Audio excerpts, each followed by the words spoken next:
हरि ओम श्री गुरु शरणम श्री गुरु चरण कमलेभ्यो नमः। सज्जनों,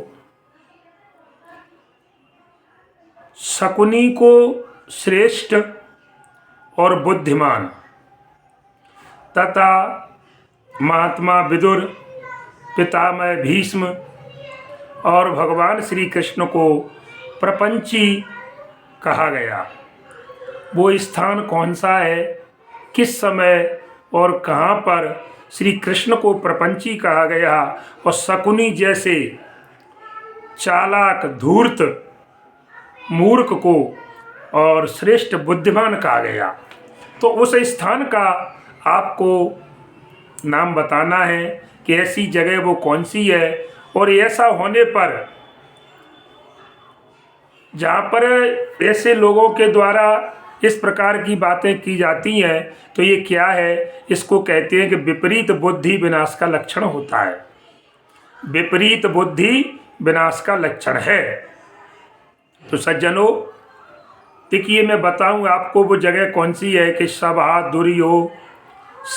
सुयोधन की शकुनि सुमति सराहन योग और द्रोण विदुर भी समहरी कहें प्रपंची लोग सीताराम।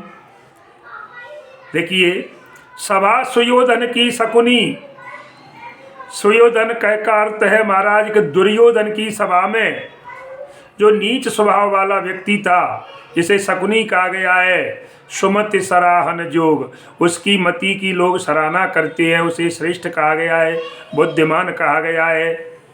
देखिए, तो सभा दुर्योधन की सभा में शकुनी को जो मूर्ख व्यक्ति है, कपटी है, छली है, पाखंडी है, उसको तो श्रेष्ठ बता दिया। और द्रोण विदुर भी समहरि, गुरु द्रोणाचार्य, महात्मा विदुर, भीष्म पितामह और हरि भगवान श्री कृष्ण को लोगों ने प्रपंची बता दिया। उस कुछ सभा के लोगों ने, जो दुर्योधन की सभा में जो लोग बैठे हुए थे, अब चाहे इसमें दो कारण हैं, या तो दुर्योधन के भय से कहा, और क्या हो सकता है, केवल ये दो ही कारण हो सकती है। तो सज्जनों, अब उसी का आप देखिए दूसरा उदाहरण कि पांडु सुवन की सदस्य थे उन्हीं को रिपुहित जान ओ हरिहर सम सब मानियत मोह ज्ञान की बान सीताराम श्री राम जय राम। पांडु सुवन की सदस्य थे।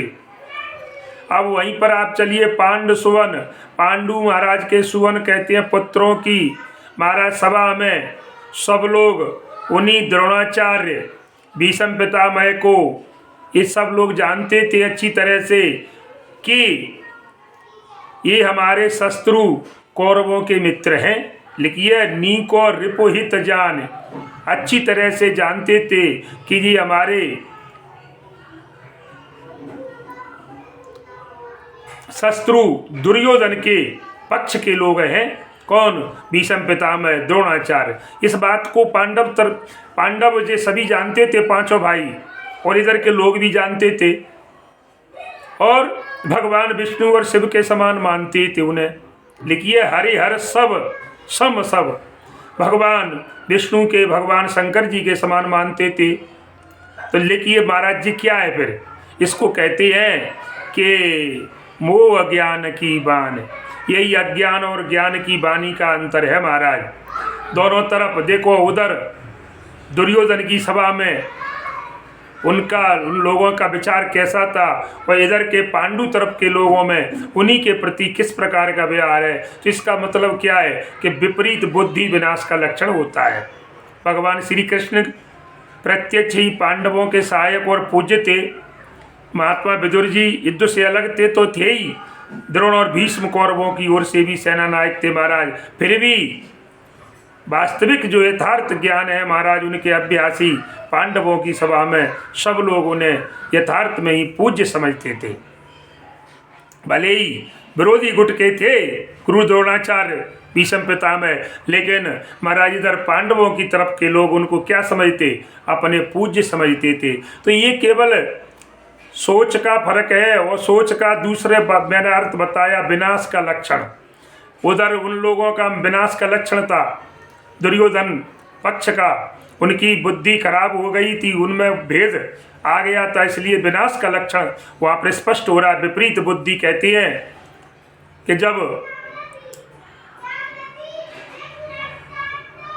गीदड़ की मौत आती है तो शहर की तरफ भागता है, तो ऐसे ही जब बुद्धि हो जाती है महाराज, तो मैं आपको यही समझाना चाह रहा था कि हम जैसे व्यक्ति के साथ रहेंगे और हमारी सृष्टि भी उसी प्रकार की, क्योंकि हित पर बड़े विरोध जब अनहित पर अनुराग, राम विमुख विधि बाम गति शगुन अघाय अभाग। सज्जनों जरा देखिए, जब अपने हित करने वाले के प्रति हमारे अंदर शत्रुता और हित का नाश करने वाले पर अगर हम प्रेम बढ़ जाता है, समझ लीजिए आप क्या होगा। हित पर बड़े विरोध, हितकारी करने वाले व्यक्ति थे तो हम विरोध करने लगे, शत्रुता करने लगे, और जो हमारे हित का नाश करने वाला है, जो हमारा अनहित करना है, उसके ऊपर हमारा प्रेम बढ़ जाए तो क्या कह रहे हैं, राम विमुख विधि बाम गति। तब समझना चाहिए कि भगवान श्री राम जी सरकार उसके विमुख हो चुकी है। अगर विमुख नहीं होते तो जो हमारा अनहित कर रहा है उससे हम प्रेम बढ़ा रहे हैं, और जो हमारा हित कर रहा है उससे हम शत्रुता निभा रहे हैं। तो ये क्या है, विधि बाम गति। विधाता की गति बड़ी विचित्र है, सा बड़ी उल्टी है, प्रतिकूल है। यही अभागा, उसके पूर्ण रूप से अभागी होने का जो है शकुन या चिन्ह जो है बताया गया है। मनुष्य के दिन खराब आ जाते हैं, समझ लो ये व्यक्ति अभागा है, जो अपना हित करने वाले को तो दुश्मन समझता है और जो हमारा बुरा कर रहा है उसको प्रेमी समझ लेता है। समझ लो ऐसे व्यक्ति की जब सोच बन जाती है तो समझ लो इसका अंत निकट है। क्योंकि सहज, देखिए रामचरितमानस में आया है सज्जनों के सहज सुहृदय गुरु स्वामी सिख, जो न करे सिरमान सो पचिताई अघाई उर अवश्य हो यही तहान। सीताराम मंगल भवन अमंगल हारी, द्रवहु सुदशरथ अजिर बिहारी। स्वभाव से हित करने वाले मित्र, गुरु और स्वामी की सीख को जो सिर पर चढ़ाकर उसके अनुसार कार्य नहीं करता, सहृद सुहृद, सहज सुहृद गुरु स्वामी सिख, अपने गुरु की, अपने स्वामी की, अपने मित्र की, अपना जो हितैषी है उसकी महाराज बात को जो अपने सिर पर धारण नहीं करता, अर्थात उनकी बात को वो नहीं मानता है, तो क्या लिख रहे हैं, सो पछताए अघाय उर। वह व्यक्ति हमेशा हृदय में पछताता ही रहता है, थोड़ा बहुत नहीं, भरपेट पछताता है, क्योंकि अवश्य होय हित हानि, उसके हित की अवश्य ही हानि होती है।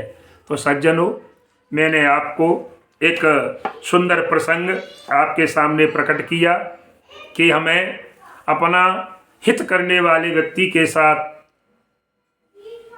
कभी